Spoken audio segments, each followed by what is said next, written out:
buenas tardes, queridos amigos y hermanos. Sed bienvenidos una vez más al programa de Camino Anglicano. Mi nombre es José Antonio Esteban Alpuente y soy reverendo presbítero de la Iglesia Española Reformada Episcopal. En la tarde de hoy quisiera seguir compartiendo con vosotros algunas de las señas de identidad, algunas de las características que definen a la Iglesia Española Reformada Episcopal. Estas señas de identidad son el resultado de una conferencia que el anterior obispo de nuestra Iglesia, el reverendísimo Ramón Taibo, dio allá por el año de 1980, en concreto el 3 de marzo, en el auditorium de la Biblioteca Pública de Sevilla, con motivo del centenario de la Iglesia Española Reformada Episcopal. El título de dicha conferencia, tal y como ya dijimos la semana pasada, era Una Iglesia centenaria pero desconocida. Y la semana pasada hicimos referencia a muchas de estas características, a muchas de los elementos que constituyen la identidad de nuestra Iglesia Española Reformada Episcopal. Decíamos la semana pasada que en el símbolo constantinopolitano que recitamos siempre en el oficio de Santa Cena se expresan las características, marcas o señales que deben definir a la Iglesia y que definen de forma explícita a nuestra Iglesia anglicana. En el ministerio de Cristo, decíamos la semana pasada, hubo noches de oración que precedieron siempre a las grandes decisiones. Así, por ejemplo, en el Evangelio de Lucas, capítulo 6, vemos el maravilloso nacimiento de la Iglesia cristiana, mientras Jesús se halla solo en oración con Dios en la montaña. Al día siguiente fue colocada la primera piedra. Llamó así a sus discípulos y eligió en concreto a 12. A estos instruyó y preparó para el gran trabajo de edificar la Iglesia cristiana. Sin duda que la manera de exponerles el plan divino sirvió para que se contagiaran de la visión del Redentor, siendo inspirados por el maravilloso concepto de una Iglesia católica, es decir, universal, de toda nación, todo reino, todo pueblo, toda lengua, tal y como leemos en el libro del Apocalipsis, capítulo 7, versículo 9. Cuando nuestro Señor Jesucristo anunció su propósito de fundar la Iglesia, algo que se deriva de las palabras recogidas en el Evangelio de Mateo, capítulo 16, versículo 18, la palabra que emplea es eclesía, que es la misma usada por la Iglesia judía, con la que se corresponde en algunas cosas.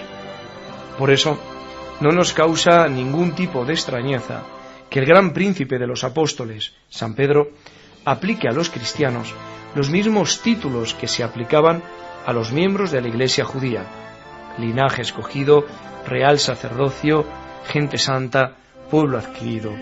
Primera carta de Pedro, capítulo 2, versículo 9, libro del Éxodo, capítulo 19, versículos 5 y 6, o libro de Deuteronomio, capítulo 7, versículo 6. La palabra iglesia, eclesía, significa asamblea, o por extensión, casa de Dios, o aquella a la que pertenecen los que son del Señor. A veces, cuando hablamos de nuestra iglesia, estamos pensando, aún sin darnos cuenta, en el templo o edificio en el cual rendimos culto a Dios, pero la iglesia, en el significado del credo niceno-constantinopolitano, indica que nuestro Salvador usó la palabra eclesía entendida como asamblea, pueblo llamado o congregación de creyentes. En el día de Pentecostés, el plan de Dios se pone en marcha y comienza con el cumplimiento de las promesas, cuando por la predicación del Evangelio, 3.000 personas fueron añadidas a la Iglesia cristiana, que es una. Nuestro Señor oró para que sus discípulos fuesen una sola cosa, tal y como leemos en el Evangelio de Juan, capítulo 17, versículo 21. Y el gran apóstol de las gentes nos dice en la primera carta a los Corintios, capítulo 12, versículo 13, que por un espíritu somos todos bautizados en un cuerpo. Oído esto, cabe que alguno de entre todos vosotros esté preguntando: ¿cómo hablar de una iglesia cuando lo que presenciamos es todo lo contrario? Por desgracia, esto es cierto, y debemos de reconocer que exteriormente no se ve tal unidad, que existen numerosas divisiones en la organización visible, aunque sepamos que interiormente, espiritualmente, hay una unidad en el Señor Jesucristo, que en Él todos los verdaderos creyentes son uno. La Iglesia es santa, decía nuestro obispo Ramón Taibó, porque la forman personas llamadas a ser santos, santificadas en Cristo Jesús. No debe entenderse, por supuesto, que se haya formada por personas que son santas en el sentido moderno del vocablo, es decir, de pureza absoluta, sino que han sido apartadas, separadas por Dios, separadas del pecado, separadas del mundo. He ahí las características que han de tener los verdaderos miembros de la Iglesia cristiana. Día llegará en que la Iglesia cristiana sea santa en un sentido más profundo, es decir, una Iglesia gloriosa, sin mancha, ni arruga, ni cosa semejante, tal y como leemos en la carta a los Efesios, capítulo 5, versículo 27, y algo que nosotros podremos experimentar en el mundo futuro cuando estemos en la gloria de Dios. La Iglesia es católica, palabra que, como es bien sabido, significa universal, y por consiguiente, ninguna Iglesia debe apropiársela con carácter de exclusividad. La Iglesia cristiana es católica porque no puede estarlo, limitada a una nación o raza, sino que comprende a todos los hombres y a todas las razas.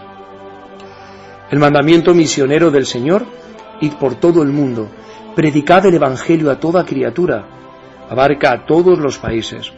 Así, su Iglesia incluye pueblos de todos los continentes, y día tras día, el mismo Señor añade a su Iglesia personas de todas las naciones, de todas las lenguas, de todas las razas. La Iglesia judía era primeramente, si no exclusivamente, una Iglesia nacional. La Iglesia cristiana es una, la Santa Iglesia Católica extendida por todo el mundo. Pero la palabra tiene también un sentido y un alcance doctrinal. En el libro de Griffin Thomas, titulado La fe católica, después de decírsenos que el fundamento de la catolicidad se halla en los 3 credos y en los primeros 5 artículos de la Iglesia de Inglaterra, se añade también, sobre estas verdades fundamentales no puede haber cuestión, constituyen la fe católica. El gran padre de la Iglesia, San Agustín, decía que en las cosas claramente expuestas en las Escrituras se halla todo lo relacionado con la fe y la moral. Y nuestra Iglesia española reformada episcopal mantiene, como hemos visto en el artículo 6 de su declaración de doctrina, que la Sagrada Escritura contiene todas las cosas que son necesarias para la salvación, de modo que nada de lo que en ella no se lee, ni por ella se puede probar, debe exigírsele a hombre alguno que lo crea como artículo de fe o que lo considere como requisito necesario para la salvación. La Iglesia es también apostólica y así se la denomina en los credos. Es apostólica por estar fundada sobre los apóstoles y profetas y porque permanece en la doctrina y compañerismo de los apóstoles, en el partimiento del pan y en las oraciones, tal y como leemos en Hechos de los Apóstoles, capítulo 2, versículo 42, en la cual la pura palabra de Dios es predicada y los sacramentos son debidamente administrados. Esto también lo leemos en el artículo 19 de nuestra declaración de doctrina. Por lo que respecta a nuestra Iglesia española reformada episcopal, podemos decir que ella es parte de la Iglesia apostólica de Cristo, que ha existido sin interrupción y de manera continua desde que fue fundada. A través de la Iglesia anglicana ha recibido en sus comienzos las órdenes sagradas y es sabido que los misioneros cristianos llegaron a las Islas Británicas en los 3 primeros siglos y que sus obispos se hallaban presentes en el Concilio de Arles del año 314. Por lo tanto, claramente estamos, y nos gozamos por ello, en la línea de la sucesión apostólica. En el prefacio a las órdenes sagradas, contenido en nuestra liturgia, en la liturgia de la Iglesia española reformada episcopal, se dice de esta forma: Cuantos han leído con cuidado las Sagradas Escrituras y los autores antiguos saben, sin duda, que desde el tiempo de los apóstoles existe en la Iglesia de Cristo el ministerio de la palabra y de los sacramentos por medio de obispos, presbíteros y diáconos. Nosotros hemos conservado el ministerio tripartito, tanto para permanecer fieles a la tradición apostólica y cristiana, cuanto para desempeñar lo más cabalmente posible la tarea encomendada a la Iglesia. Hasta aquí he querido compartir con todos vosotros unas reflexiones sobre lo que es, cree y desea la Iglesia Española Reformada Episcopal, que es a la vez católica y reformada. Una Iglesia verdaderamente desconocida, pero que a sus 100 años, en el año de 1980 cumplía los 100 años, ya que nuestra Iglesia fue fundada en el año de 1880, continúa ahora con las palabras del obispo Taibo. Pese a sus 100 años de existencia, por razones obvias y bien sabidas, que dificultaron e impidieron su labor. Una Iglesia que esperamos conozcan ahora mejor cuantos hayan seguido nuestra disertación. Queridos amigos y hermanos, hacemos un alto en el camino y continuamos en unos breves instantes, aquí en Camino Anglicano. Hasta ahora.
Muy bienvenidos de nuevo, queridos amigos y hermanos, aquí a Camino Anglicano. En la primera sección del programa de hoy, que enlazaba con todo el programa de la semana pasada, hemos hablado de las características, de las señas de identidad de la Iglesia Española Reformada Episcopal.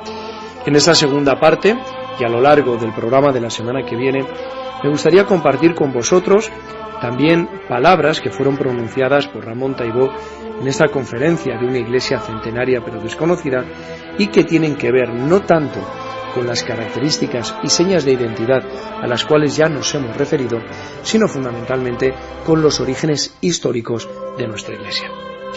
Continuamos pues con la conferencia de nuestro antiguo obispo. Si preguntásemos a nuestros compatriotas qué saben sobre la Iglesia Española Reformada Episcopal, es bien seguro que en una inmensa mayoría nada podrían decirnos acerca de ella e incluso manifestarían desconocer su existencia. Y sin embargo, se trata de una iglesia centenaria, pues su sínodo constitutivo se celebró en la ciudad de Sevilla los días 2 y 3 de marzo de 1880. En conmemoración de tan gozosa efemérides y atendiendo al ruego de buen número de amigos que nos expresaron la conveniencia de hacerlo así, publicamos ahora la conferencia que pronunciamos el lunes 3 de marzo de 1980 en el auditorio de la Biblioteca Pública situada en la calle Alfonso XII de la ciudad de Sevilla. El texto que a continuación ofrecemos al lector es el leído en dicha ocasión y como entonces debemos advertir que no se trata de un trabajo que merezca el calificativo de histórico o doctrinal, aunque a cuestiones históricas y doctrinales hayamos de referirnos, pues el propósito que nos movió a realizarlo fue el más modesto de ofrecer alguna información que en la bondad de Dios contribuya a que sea más y mejor conocida la Iglesia que presido. El autor de un libro bastante conocido, La Divina Comisión, publicado por Frank Wilson, muy conocido, por muchos fieles de la Iglesia Española Reformada Episcopal, escribe que la península ibérica recibió el Evangelio en el primer siglo de la era cristiana y ya en el año 304 después de Cristo el concilio de Elvira se celebró con la asistencia de 15 obispos. La Iglesia, sigue diciéndonos este autor, gozó de autonomía mientras estuvo libre de la dominación papal y tuvo su propia liturgia. Más tarde, San Isidoro de Sevilla, en su famoso libro o tratado titulado Etimologías, describe los varios grados de dignidad de la jerarquía eclesiástica, pero nunca hizo referencia al Papa como vicario de Cristo en la tierra. Mencionó sencillamente los patriarcados de Antioquía, de Alejandría, de Constantinopla y de Roma como iguales. Y continúa así. Cuando se derrumbó el Imperio Romano, los visigodos invadieron la península. Eran cristianos arrianos que más tarde aceptaron el credo de Nicea.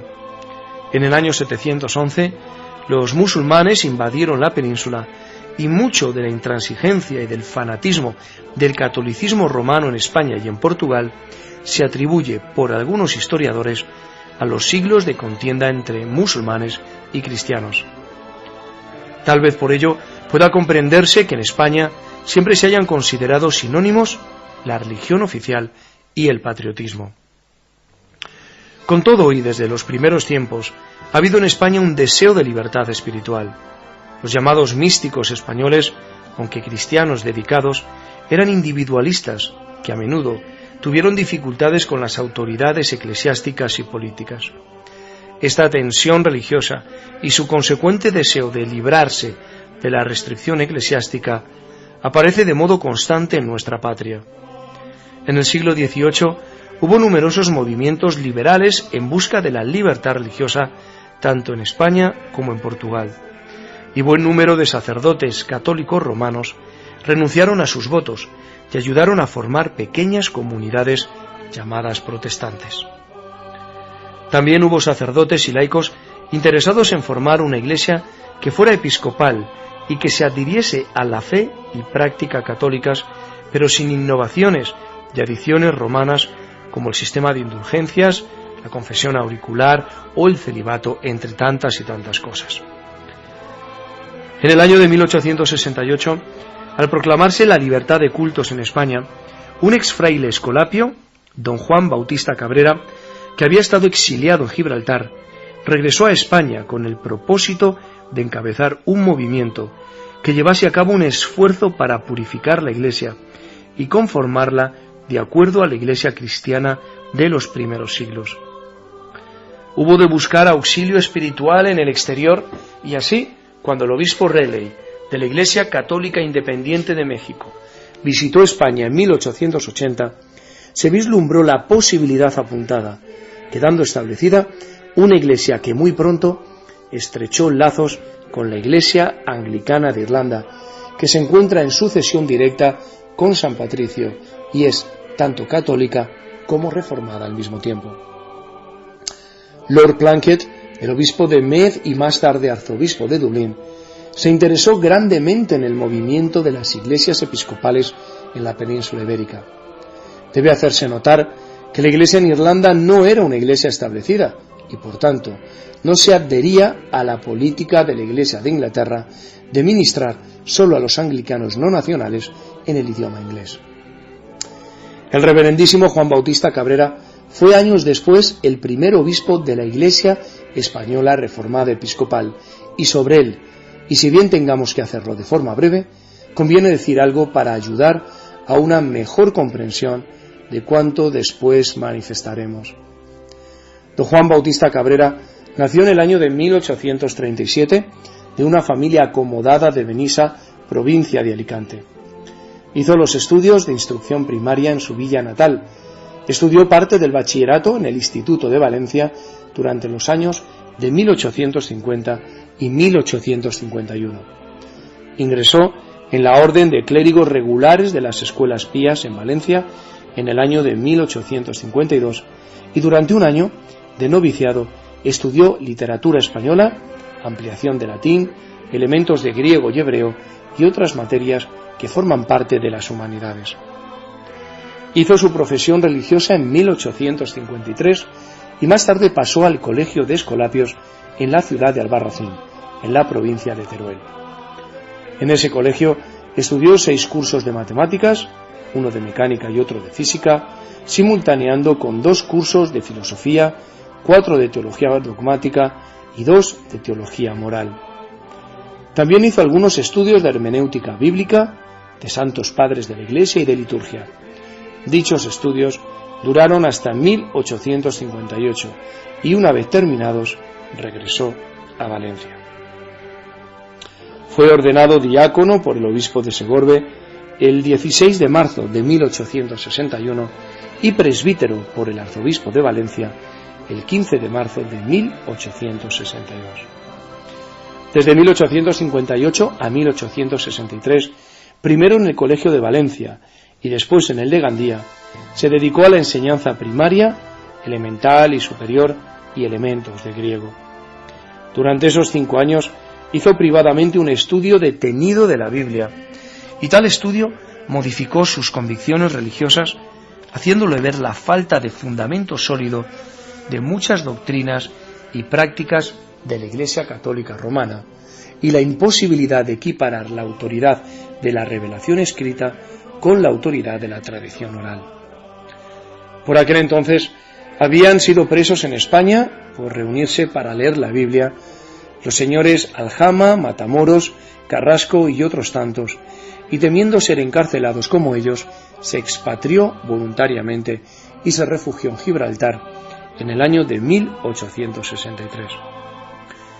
En Gibraltar, nuestro primer obispo estuvo por espacio de 5 años, dedicado a la enseñanza de lengua y literatura españolas y de matemáticas y dibujo lineal.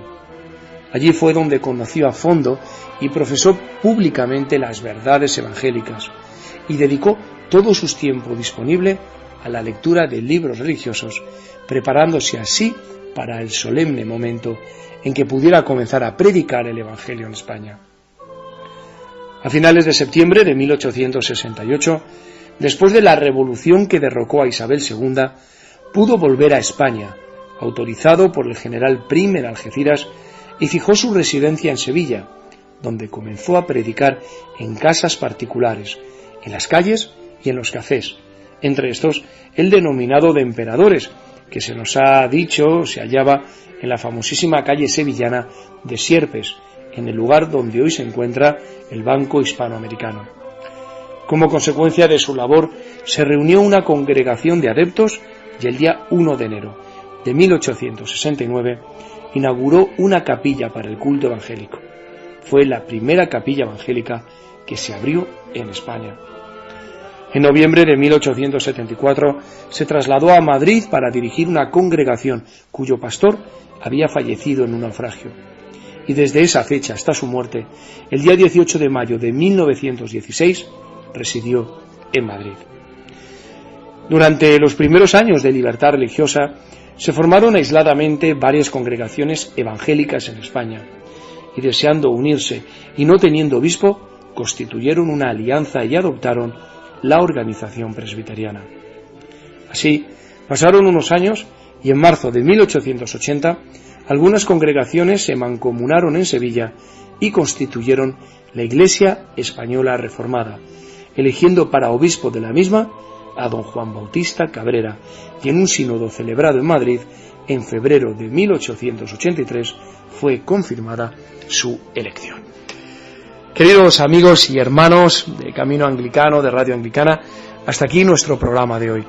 Como siempre quisiera agradecer a nuestro obispo, el reverendísimo Carlos López Lozano, su apoyo en la realización de nuestro programa. También al reverendo presbítero Noel de la Iglesia Anglicana de Zaragoza y a todo su equipo técnico que hacen posible que Camino Anglicano todas las semanas salga en antena. Quisiera también deciros a todos vosotros, amigos y hermanos de Camino Anglicano, que os deseo una muy bendecida semana en el amor y en la verdad de nuestro Señor Jesucristo. Y si Dios quiere, nos veremos aquí en una semana de nuevo en Camino Anglicano, continuando con las raíces, los orígenes históricos de la Iglesia Española Reformada Episcopal. Que Dios os bendiga a todos y hasta la semana que viene.